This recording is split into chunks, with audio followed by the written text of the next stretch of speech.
Fee reimbursement బకాయిలపై BJP పోరుబాట పట్టింది. పెండింగ్లో ఉన్న ఫీజు రీయింబర్స్మెంట్ బకాయిలను వెంటనే చెల్లించాలని డిమాండ్ చేస్తూ బీజేపీ నేత రామచంద్రరావు 48 గంటల పాటు నిరాహార దీక్షకు దిగనున్నారు. ఫీజు బకాయి బీజేపీ లడాయి పేరుతో రాష్ట్ర బీజేపీ కార్యాలయంలో దీక్ష నిర్వహించనున్నారు. ఈ నెల 25 ఉదయం ప్రారంభమయ్యే దీక్ష 26 సాయంత్రం వరకు కొనసాగనుంది.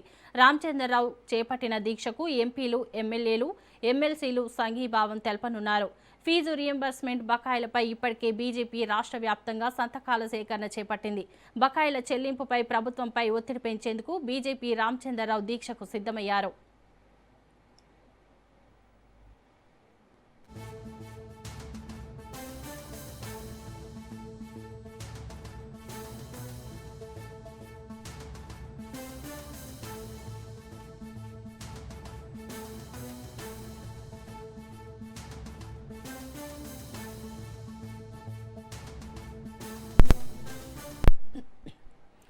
ఫీజు రీయింబర్స్మెంట్ బకాయిలపై బీజేపీ పోరుబాట పట్టింది.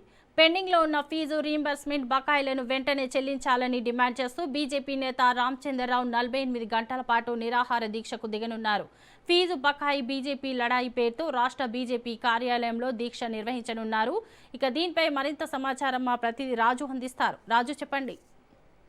శోభ, ఫీజు రీయింబర్స్మెంట్ బకాయిలపై తెలంగాణ బీజేపీ మరోసారి పోరుకు సిద్ధమైంది. ఇప్పటికే రాష్ట్ర వ్యాప్తంగా పేరుకుపోయినటువంటి ఫీజు రీయింబర్స్మెంట్ బకాయిలు విడుదల చేయాలని ఇప్పటికే ఇటు ఒకవైపు సంతకాల సేకరణ కూడా విద్యార్థుల నుండి ఇప్పటికే బీజేపీ పూర్తి చేయడం జరిగింది. మరొక వైపు రేపటి నుంచి బీజేపీ రాష్ట్ర కార్యాలయంలో 2 రోజుల పాటు కూడా బీజేపీ రాష్ట్ర అధ్యక్షుడు రామచంద్రరావు స్వయంగా నిరాహార దీక్షకు దిగబోతా ఉన్నారు. 2 రోజుల పాటు 48 గంటల పాటు రేపు ఉదయం 10 గంటల నుంచి ఎల్లుండి సాయంత్రం 5 గంటల వరకు 2 రోజుల పాటు నిరాహార దీక్ష కొనసాగిస్తాము. ఖచ్చితంగా ఏదైతే విద్యార్థులకు ఫీజు రీయింబర్స్మెంట్ బకాయిలను రాష్ట్ర ప్రభుత్వం వెంటనే చెల్లించాలి. చెల్లించేంత వరకు కూడా మా పోరాటం ఆగదు, వివిధ రూపాల్లో పోరాటం ఉంటుందని చెప్పి బీజేపీ చెప్తా ఉంది. ఇప్పటికే బీజేపీ రాష్ట్ర అధ్యక్షుడు రేపు చేయబోయే నిరాహార దీక్షకు సంబంధించి రాష్ట్ర కార్యాలయంలో అన్ని ఏర్పాట్లు పూర్తి చేయడం జరిగింది. ఈ నిరాహార దీక్షకు సంబంధించి ఒకవైపు ఎంపీలు, ఎమ్మెల్యేలు, ఎమ్మెల్సీలు, ఇతర ప్రజా ప్రతినిధులు, కొంతమంది విద్యార్థుల తల్లిదండ్రులు, ప్రజాస్వామిక వాదులు కూడా పెద్ద ఎత్తున తరలి రావాలని చెప్పి ఇప్పటికే ఇటు బీజేపీ పిలుపునిచ్చింది. మరొక వైపు రాష్ట్ర వ్యాప్తంగా పెండింగ్లో ఉన్నటువంటి దాదాపు 15,000 కోట్ల పెండింగ్ బకాయిలు పేరుకుపోయాయి.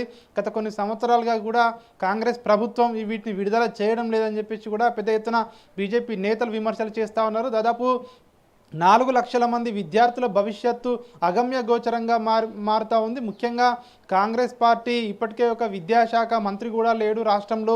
ఒకవైపు ముఖ్యమంత్రి రేవంత్ రెడ్డి స్వయంగా విద్యాశాఖను పర్యవేక్షిస్తున్నా కూడా విద్యార్థుల సమస్యలు ఎక్కడికక్కడే ఉన్నాయి. సమస్యలు ఏమాత్రం పరిష్కారం కావడం లేదు, సమస్యలు పెరిగిపోతూ ఉన్నాయని చెప్పి బీజేపీ నాయకులు మాట్లాడుతున్నారు. ముఖ్యంగా ఇప్పటికే ఈ 4 లక్షల మంది విద్యార్థులు ఎవరైతే ఫీజు రీయింబర్స్మెంట్ కోసం ఎదురు చూస్తూ ఉన్నారో చాలామంది విద్యార్థులకు కళాశాలల్లో సర్టిఫికెట్లు ఇవ్వడం లేదు.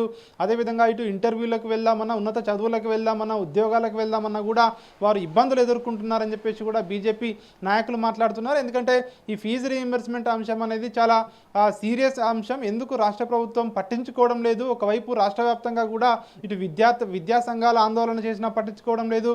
ఒకవైపు ఇప్పటికే బీజేపీ నాయకులు కానివచ్చు, అదేవిధంగా వివిధ ఇప్పటికే ఎవరైతే విద్యా సంఘాలతో విద్యార్థులు కూడా ప్రభుత్వాన్ని చాలా వరకు కూడా వినతి పత్రాలు అందజేసినా కూడా ప్రభుత్వం పట్టించుకోవడం లేదు. ఇవన్నీ కూడా విద్యార్థుల కష్ట నష్టాలు చూసిన తర్వాతనే చివరి అస్త్రంగా ఈ నిరాహార దీక్షకు దిగుతున్నానని చెప్పి బీజేపీ రాష్ట్ర అధ్యక్షుడు రామచంద్రరావు చెప్తా ఉన్నారు. రేపు ఉదయం 10 గంటలకు రాష్ట్ర కార్యాలయంలో ఈ నిరాహార దీక్ష ప్రారంభం కాబోతా ఉంది. 2 రోజుల పాటు దీక్ష చేస్తాము. ఖచ్చితంగా ప్రభుత్వం మెడలు వంచి విద్యార్థులకు ఏదైతే రీయింబర్స్మెంట్ వచ్చేంత వరకు కూడా మా పోరాటం ఆగదు, విద్యార్థుల పక్షాన బీజేపీ ఉంటుంది, పోరాటం చేస్తుందని చెప్పి బీజేపీ నాయకులు చెప్తా ఉన్నారు. శోభ, రైట్, థ్యాంక్ యూ రాజు.